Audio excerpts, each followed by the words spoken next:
Nesse vídeo eu quero fazer um breve comentário sobre algo muito assustador que está acontecendo no estado da Bahia. Mas antes, deixe a sua inscrição no canal, deixe seu like, compartilhe esse vídeo e, é claro, deixe o seu comentário, que é muito importante.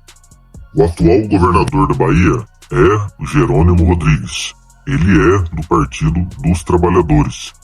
E antes desse governador ser eleito, eles tiveram lá duas experiências negativas antes dele, que também são dois ex-governadores do Partido dos Trabalhadores.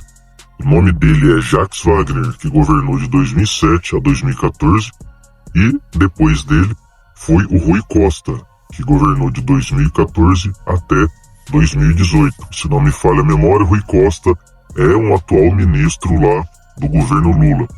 E além desses dois últimos governadores aí fazer a indicação para que Jerônimo Rodrigues fosse candidato e depois ele ganhou a eleição, também o atual presidente Luiz Inácio Lula da Silva também endossou essa opção de ter Jerônimo Rodrigues como candidato para ser depois aí o governador eleito da Bahia. Agora que eu já mostrei para vocês quem é o atual governador de Minas e os outros dois governadores de Minas, a gente vai poder entender melhor porque é que a Bahia chegou onde chegou nessa situação calamitosa, onde o crime organizado domina e coloca a população de bem em risco e em pânico todos os dias. Aqui no Portal Metrópolis está lá essa informação. Facções obrigam moradores a destrancar portas para traficantes em fuga. Determinação dificulta a ação de policiais e aumenta casos de reféns. Quem não deixa as portas abertas para traficantes pode sofrer retaliação. Então olha só, a ausência do Estado na vida pessoal aí de cada cidadão que mora aí no estado da Bahia. É claro que isso daí está acontecendo no Brasil inteiro, porém, nos estados do Nordeste a situação ela está bem complicada. E na Bahia, várias facções estão lá e estão tornando a vida dos moradores um verdadeiro inferno. Porque o governo não faz nada para resolver esse problema. E agora, uma família, ela é obrigada a deixar a porta da sua casa aberta de madrugada para que possa esses bandidos de facções se abrigar dentro das casas dessas famílias para poder esconder. E isso daí dificulta e muito aí a ação da polícia. Continuando a matéria, com portas destrancadas e portões encadeados, em Salvador e principalmente nas localidades onde há forte atuação das facções, seja durante o dia, seja à noite, seja na madrugada, é assim que as casas devem ficar. O que deveria evitar a entrada de estranhos é alvo de uma determinação de traficantes para que os moradores fiquem de portas abertas para o crime quando ele precisar. Então olha só que absurdo. Não é um pedido que o crime organizado fez, é uma determinação que os traficantes eles imporam aos moradores para que as portas fiquem abertas de dia, de noite, de tarde e até mesmo de madrugada. Para quê? Para que quando o crime precisar usar da casa do morador, ele vai usar. Porque é uma determinação. E quem descumpre essa determinação, infelizmente, termina morrendo antes da hora. Inclusive, aqui nessa matéria, diz que no Engenho Velho da Federação, uma das moradoras, ela se acostumou a ver traficantes armados dentro de sua residência durante ações policiais. Então, essa moradora relata aqui na matéria que ela já até acostumou com traficantes, com bandidos, dentro de suas casas, quando acontece aí retaliação policial. E aqui diz, por lá, assim como em outros pontos da cidade, quem não deixa as portas abertas para traficantes em fuga pode sofrer sanções graves, que vão de sessões de tortura até o assassinato daqueles que descumprem a ordem dos criminosos. Então essa é a determinação. Aquele que descumprir de deixar as portas abertas durante o dia 24 horas por dia, ele receberá sanções graves, que vai de tortura até mesmo assassinato. Então, para você ver, um absurdo.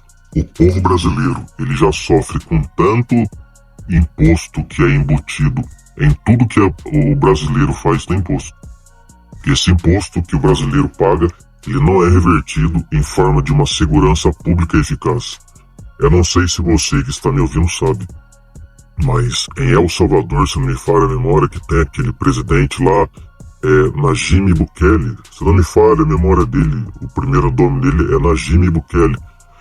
Pesquisa aí, coloca um Google aí, para ver o que esse homem fez lá em El Salvador. Quando ele assumiu a presidência, o país era um país de extrema violência, no qual a população sofria até mais do que a população aqui no Brasil, e ele deu um jeito naquele país. Num país que aplica as leis com severidade, a tendência é que a criminalidade caia. Ela caia muito. Por quê? Porque criminoso, ele só teme uma coisa, ele só teme a lei bruta. E antes de encerrar esse vídeo, eu quero dizer uma coisa. Desde quando o desarmamento foi instalado aqui no Brasil, o número de crimes só aumenta, o número de assassinatos só aumenta. Eu me lembro que o Estatuto do Desarmamento foi feito em 2005, se não me falha a memória, pelo governo Lula. Eu lembro que na época teve um plebiscito e houve uma campanha gigantesca na televisão para poder fazer a mente das pessoas, para que as pessoas fossem lá e votassem a favor do desarmamento. Então, teve várias campanhas publicitárias aí na TV, na rádio, nas revistas, incentivando o povo a votar a favor do desarmamento. Porém, o governo caiu do cavalo. E quando teve lá o referendo, as pessoas foram e a maioria da população votou para que o cidadão tivesse, sim, continuasse o direito de cada um poder portar a sua arma. E mesmo assim o governo Lula foi contra a vontade popular e colocou a goela abaixo aí o Estatuto do Desarmamento. Então, de 2005 para cá, quando o brasileiro perdeu a opção, é claro que hoje ainda você pode ser CAC, você pode portar uma arma, mas a burocracia é tão grande, o preço para você ter uma arma aqui no Brasil é tão grande que a maioria das pessoas não tem acesso. E logo esse governo que diz que é favorável, que luta pelos pobres, é justamente os mais pobres que não conseguem ter acesso a uma arma de fogo. Porque hoje, para um cidadão conseguir ter uma arma de fogo, tudo legalizado, tudo certinho, conforme as regras do governo, fica muito caro. Então, as famílias mais pobres do Brasil, e a maioria do Brasil são pessoas pobres de classe pobre, inclusive eu que estou falando aqui, também sou de classe pobre.